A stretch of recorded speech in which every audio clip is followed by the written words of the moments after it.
Member Srimati Supriya Suleji. Thank you, sir. I stand here to speak on the budget. As Professor Saugata Roy at length talked about the fiscal deficit, the way the economy has contracted, I remember since the last 4 or 5 years continuously, every speech that he makes, which we all eagerly listen to, he's been talking about this government selling the family silver, and consistently, even before the COVID crisis happened, this new word of the V-shaped economy is something new that we have heard in this government. And plus the economy which has contracted is actually been a huge blow, even before. So COVID really added to all the bad policies which were taken by this government. So it's very unfortunate that we are through this challenge. The whole world is going through this challenge. But India is, of course, economically suffering now because of several of these decisions taken by this government. I always try and speak on the subject. But today, with your permission, sir, I'm going to speak a little bit out of the subject because the Honorable Prime Minister talked about our party's leader today. I could have easily got up and heckled him, but from the culture that I come from and the party rules and regulations, we are not allowed to heckle. And NCP never heckles. It's not that heckling is wrong. I'm not getting into the morality of it. But I would like to put some documents and facts on the paper. Here, the Honorable Prime Minister, with high regard, even if he is a member of the BJP, he is India's Prime Minister today. And when he says something on the floor of the House, we must all take it very seriously. He's talked about a letter and reflected to a letter of Mr. Pawar. He's written to various state chief ministers at that time when he was the agriculture minister. I won't repeat the words which the Honorable Prime Minister has written, but I would let the 4 lines which the Honorable Prime Minister did not read is what I'm going to read. After the Honorable Prime Minister's where he stopped, it says, I may mention that the Ministry of Agriculture has circulated a draft model APMC rules 2007 to all the states for their guidance and adoption as appropriate. Their guidance. So that must be noticed. And I wish to draw your personal attention to this matter to considerable importance of the agriculture sector and well-being of the farmers, and request that suitable direction may be given for the necessary steps without further delays. This is what the original entire letter says. But I would, with full humility, like to bring something to notice because he used the word U-turn. So I would like to just highlight and just take 2 minutes of the U-turns of this government. So GST was brought in by Honorable Manmohan Singh ji. If please, I stand corrected that time the Gujarat Chief Minister had objected to the GST. We brought in the RTI, we brought in the food security, we as in the UPA government, the right to education, Narega, the new corporate law, the company bill, the DTC, the Aadhaar, the land acquisition. All these new bills, I do understand, change is inevitable. We all are for change. We are all. And I come from a state which is for reforms. So we are never against reforms. It's the way they are administered and done is what our objection is to. And while I read out this GST, RTI, food security, RT, Narega, all these when we got, all these were moved by the Honorable Prime Minister then, Sri Manmohan Singh ji, who was absolutely a team player. It went through the standing committee, every stakeholder was invited, feedback was taken, and only then all these laws were made. I would like to talk about a U-turn for this government.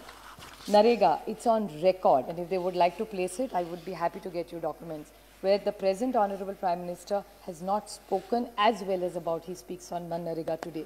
During the COVID time, everybody who lost their jobs in the city went back to their villages, and the only savior there was Narega, and that's how thousands and thousands of families have survived. But this was a U-turn of this government. GST is a U-turn. Aadhaar, I actually do miss him here, is Shri late Anand Kumar ji. He was a friend to all of us, and unfortunately he's no more. But I still remember how strongly that time the BJP had objected. And Yashwant Sinha ji, please, I stand corrected if anybody disagrees with some of my facts, that Aadhaar was rejected by them. And today they are steering Aadhaar, they are praising GST as their program, and they are praising Narega. Now, are these U-turns or left turn, right turn, which turn? I really don't know. So, and the Honorable Prime Minister said intent versus content. everybody has a good intent.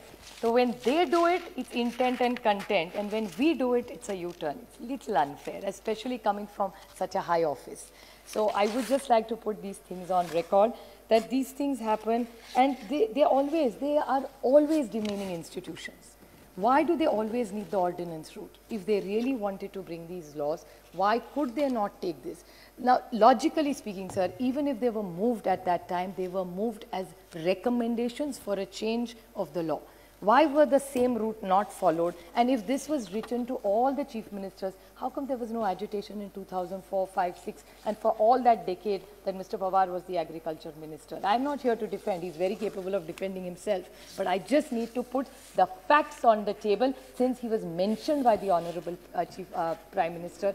That's all I wanted to say. And why are you running away from committees? These committees are very good institutions. Good feedback is taken. And I appreciate the Honorable Prime Minister's emotions.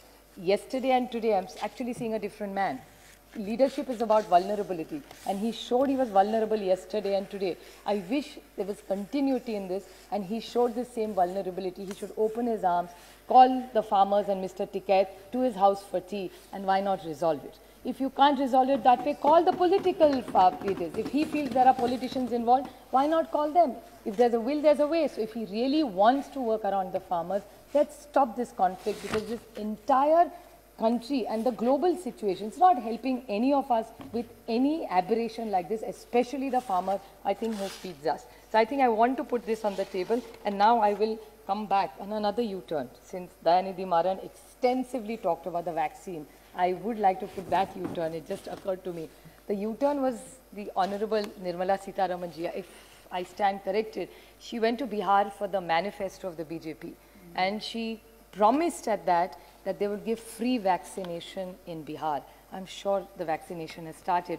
I'll be very happy if I get the details about the free vaccination that the government is doing in Bihar in her reply. Will be much appreciated, because if you're doing it in Bihar, why not in Maharashtra? We also need it, and I'm so happy. So if there must be some subsidy going there, no? So is your government doing it? Y'all have started? Are you putting this on the record that y'all have started free? Yeah, so are you doing it because you're a part of the government, if I understand right? So are you, no, your minister is saying he's doing it, so please put it on record if he's sure. Mr. Reddy is confirming that is, so if you're doing it, I'll be very happy if you can share. It's your government, no? It's your allies, you all are forming the government. Please. Maharashtra government be happy to do it if you give us money, I'll tell you why. And if you're going to give us money, I'll tell you how we can do it. In a minute, I'll give you the solution. Since you're the finance minister, you understand finance better than me. Please continue. So I will definitely bring that to your notice. Now there are 2 points I need to bring to the notice of this government. You are talking about the GST compensation. Now if you give us, the Honorable Finance Minister is there, and GST compensation that you owe us is, please understand the figure, so it's 26,597 crores. So 26,597 crores is what the government owes to us. So now if you give us that money, we'll be happy to give the free vaccine. So if you give us this money, all our social sector programs are stuck because this compensation hasn't come. But I do like to give one thing to your notice, which is the difference between the finance minister, not you, the finance minister of cabinet, vis-a-vis our finance minister of Maharashtra. There's one huge contrast in this, that this finance minister of India has taken 12 crores from every MP without even asking us. It was mulled. They just took it away from us. And today, everybody who asks us, भैया हमारा MP lead चाहिए, वो तो मोदी जी ले गए MP lads कहाँ से दे, 2.5 साल के लिए तो कुछ नहीं कर पाएंगे हम. And exactly opposite in the state, no MLA from all the 4 parties. This is the difference between Finance Minister of India and Finance Minister of Maharashtra. Finance Minister of Maharashtra has made sure every MLA, including from the opposition, gets 5 crores every year. No cut. 2 bhi diya, uske upar se 3 crore bhi diya. So they are giving 5. So obviously they are doing something right, considering GST is not coming, but they are managing something well. So I think maybe you all should pick a leaf from the Finance Minister of Maharashtra, Shri Ajit Pawar, I think he can guide you all run the ministry a little better. I mean, it's always good to take good ideas from people. The other thing is the FRBM Act. Now, the FRBM Act is something of really concern for us because you have to very urgently bring this act because we cannot borrow. Central government is borrowing money, as Saugata Roy ji always said, there are family silver to be sold. States don't have so much family silver to sell. And that's not a model we really want to work on. We want a prosperous state. So what is the line of this government? Because we cannot borrow money. Our states will be bankrupt. First of all, they don't give us money of which we deserve, which is our GST money. And FRBM Act, what are you doing about that? And one absolute pointed clarification I want to ask, that according to the Finance Commission, it's 42% is what is given to us, right? Now, 41 will be given to us now. So from 42, we are come down. Now, my question to you is, because I came across it in some of my reading, because I'm not a finance expert. I can even table it if you ask me which it is, because I think BJP people like that. Table it. I'm happy to where I got this information from. It's from a newspaper. And they had analyzed the entire budget, and they said the defense budget is included. So does that mean the states are going to pay also for the defense? Then we will come down to 30 or 35%. So if you could kindly clarify, I'm not a finance expert, so maybe you could clarify to us. So you will not give us our GST money, this FRBM Act, so we cannot borrow, and we have to pay for the defense of this country. Then what are the states left to it? And this is what you talk about cooperative federalism. Is this where we really stand? Is this how the states are going to work? Or is there a Raja game plan where the states will be so weak that they'll be completely dependent on you? So I really don't know what this government is thinking about. Want to say that? So I really need to know what it is. Another U-turn of this government is the PMC bank issue. Now the PMC bank issue, you got a Banking Regulation Act. And I remember, I quote the Honorable Finance Minister, she promised me on the floor of this house that she will help the PMC bank, and that's why she has got this regulation, just to help PMC banks. Nothing has happened about it. They've got two banks which they are helping, but PMC bank, which is very unfair. These are poor people struggling. This is their own hard-earned money, and this government is doing nothing, and I'm putting it on the record that they had got this change in this law, but they've done nothing for it. So this is another U-turn for them. About non-performing assets, jobs, every time, which I think Arvind Sawantji extensively talked about. IBC, what have you achieved by it? Even in my speech that time I had said, liquidation is not the solution, resolution. Let's try and make them run better. Get professional help and run them effectively. So this is another thing which I need a clarification, because according to the minister's reply in Lok Sabha, it says 55% of the money is not recovered and given as a haircut to NPA banks. How much money through this has got? It's lost. So I don't know why are you going constantly by this liquidation route. Mudra loans. Now Mudra loans, there is so much mixed reaction. So I really don't know what the truth this government is saying. They were for 1920, 2021, there's no data available. Whatever questions were asked were only up to 19. So why is no data coming after that? Non-utilization of cess revenue, another way to ill-treat the states. You collect all the cess, nothing comes to us. Now there's a new agriculture cess. That also won't come to us. So, and the CAG has not flattered this government at all about the cess that is collected. Lakhs, let me give you the exact number. It's a question to Anurag Thakurji by Ms. Ramya Haridas, in which he has said that the entire cess is not even spent.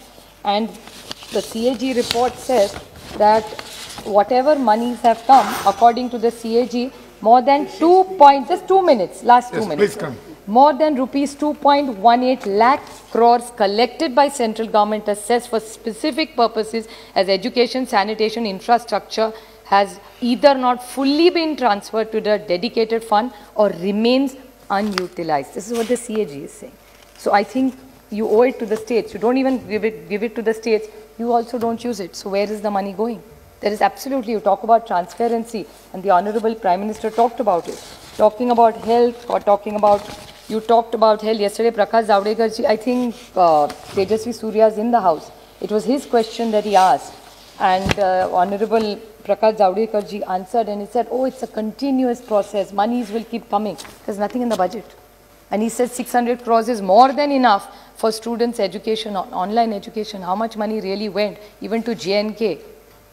There was no 4G available, so how did the kids study? So 600 crores is clearly not enough. I think all of us are aware that this online education, and in your government's new education policy emphasizes on doubling the government's expenditure for education. You have reduced it. You haven't doubled it. So whether it goes about healthcare, I won't take too much time and repeat any of my points, be it nutrition. One last point I will want to bring to the notice of this government, which also my colleague Krishna brought to my notice. He says the NBFCs, there are online organizations which reach out to you to give loans. This is a real serious issue. It's not really only about the budget. And there is something called cashbean.in, which pop up on your mobile phone, and you can get a loan. That time they don't tell you what the loan is, and then they harass you, and now there is no regulation for this NBFC. So what is this government going to do about this? And these pop-ups are going to come, repayments, and they have the company size. I am not concerned about what the name of the company. There may be many companies. It's not a personal thing at all. But doesn't the RBI regulate this? And the company size has become 1,300 crores in 1 year. It's unheard of. I don't see anybody growing at this rate except the pharmaceuticals in the last 1 year. So I request the Honorable Finance Minister to look into these NBFCs which are coming. Sir, it's a challenging year, I do understand. And I do understand the Finance Minister has had his own challenges with COVID. They are trying to make it as positive and happy as it is, but the situation on the ground is exceptionally grim. Be it the farmers' issue, be the unemployment. I urge this government to get its act together, put in the right policies in place, take all political parties in confidence, and I'm sure we can lead this nation to being one of the most robust growth nations in this country, in the world. Thank you.